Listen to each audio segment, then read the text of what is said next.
अस्सलामुअलैकुम दोस्तों, आप देख रहे हैं मुमताज़ स्वीट यूट्यूब चैनल और मैं हूं जवेद इकबाल स्वीट मास्टर। आज हम शक्करपारों की रेसिपी आपके साथ शेयर कर रहे हैं, जिसमें हमने 7 किलो पानी लिया है और उसमें हल्का सा रेड कलर शामिल किया है। रेड कलर शामिल करने के बाद हम इसमें 750 ग्राम अलमुनियम इस्तेमाल करेंगे। ये एलुमिनियम क्या काम करता है इंशाल्लाह हम आगे चलकर आपको ये भी बताएंगे। अलमुनियम से पहले हम 3.5 किलो इसमें घी इस्तेमाल करेंगे। इसमें ऑयल बिल्कुल इस्तेमाल नहीं करना, क्योंकि इससे जो मैदा होगा अच्छी तरह जमेगा नहीं। तो 3.5 किलो घी ऐड करने के बाद हम इसमें 750 ग्राम अलमुनियम इस्तेमाल कर रहे हैं। ये अलमुनियम इसमें क्या काम करता है और घी इसमें क्या काम करता है, ये आगे हम इस वीडियो में बताएंगे आपको। तो आप इस रेसिपी को देखें और हम किस तरह बना रहे हैं। अब हम इसमें 15 किलो मैदा ऐड करेंगे। अलमुनियम को मिक्स करने के बाद, घी और अलमुनियम को मिक्स करने के बाद हमने इसमें 15 किलो मैदा ऐड कर दिया और इसको हम अच्छी तरह गूंद लेंगे।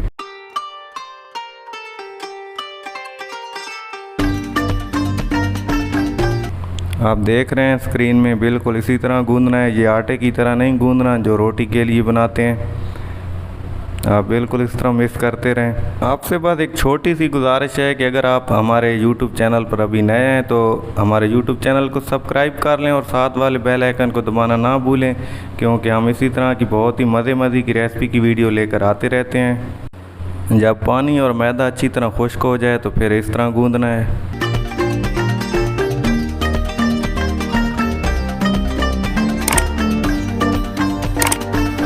अब हमारा मैदा बिल्कुल तैयार है और हमने इसके छोटे छोटे पेड़े बना लिए। तो पेड़े बनाने के बाद हमने एक पेड़ा लेकर उसे लम्बा किया। लम्बा करने के बाद बिल्कुल इस तरह हमने टोक के नीचे रख दिया। तो हम इसको मिठाई की ज़ुबान में कहते हैं कि टोक करना। तो हमने इस तरह पेड़े, छोटे छोटे पेड़े बना के आपने रख लेने हैं। बिल्कुल इसे गोल नहीं करना। और इस तरह ये देख सकते हैं, हमने बिल्कुल स्लो मोशन में आपको दिखाया है। ये देखें, बिल्कुल इसको टोक कर इसका छोटा सा पीस बनाकर, तो इसे ना गोल करना है और ना दबाना है। बिल्कुल आपने इस तरह इसकी टुकाई करके रख लेना है। और साथ में हमने इसका ऑयल रखा हुआ है चूल्हे पे, वो गर्म हो रहा है। तो जैसे ऑयल गर्म होगा तो हम फिर इसकी तलाई करना दिखाएंगे। देख सकते हैं आप, हमारा ऑयल गर्म हो चुका है। आप ऑयल में तलाई करें या घी में करें, ये आपकी मर्ज़ी है। हम तो घी इस्तेमाल कर रहे हैं। तो इसका टेम्परेचर आप चेक कर लें। जब आप इस तरह टेम्परेचर हो जाए तो इसका बिल्कुल आग फ्लेम यानी कि बिल्कुल ज़ीरो होनी चाहिए। तो जब तक इसकी हम आग फुल नहीं करेंगे, जब तक ये तैरने शुरू हो जाए। जब ये तैरने हमारे ऊपर बिल्कुल तैरना शुरू हो जाएंगे तो हम इसका आग फ्लेम यानी कि आग फुल कर देंगे। तो इसे फुल आग पे पकाई करेंगे। और इस तरह हम पौनी की मदद से इसे अलग-अलग कर रहे हैं, क्योंकि एक साथ ना ये जुड़ जाएँ।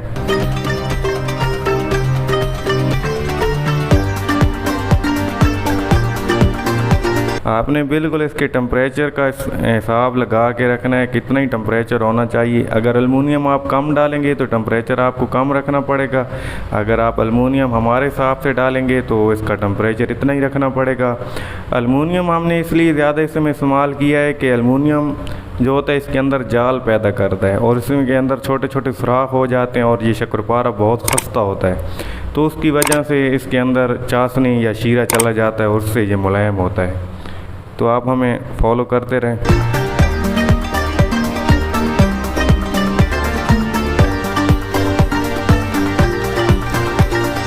अब हम लकड़ पे इसके तलाई कर रहे हैं, तो इसलिए हमने इसकी कढ़ाई को पहले नीचे रखा हुआ था घी को गर्म करके। अब हम इसको आग पे ऊपर चूल्हे पे रख देंगे। तो इसकी आग बिल्कुल नीचे अब फुल होनी चाहिए। अगर आग इसकी लो होगी तो ये ज़्यादा खस्ता हो जाएंगे और टूटेंगे। आप देख रहे हैं कि हमारी फुल आग पे, फुल फ्लेम पे ये हमारी फ्राई हो रहे हैं। तो इसे बिल्कुल नहीं हिलाना जब तक ये अच्छी तरह इसकी पकाई ना हो जाए। जब आप देखेंगे बिल्कुल हल्की सी इनमें थिकनेस आ चुकी है तो फिर हम इसे मिक्स करेंगे।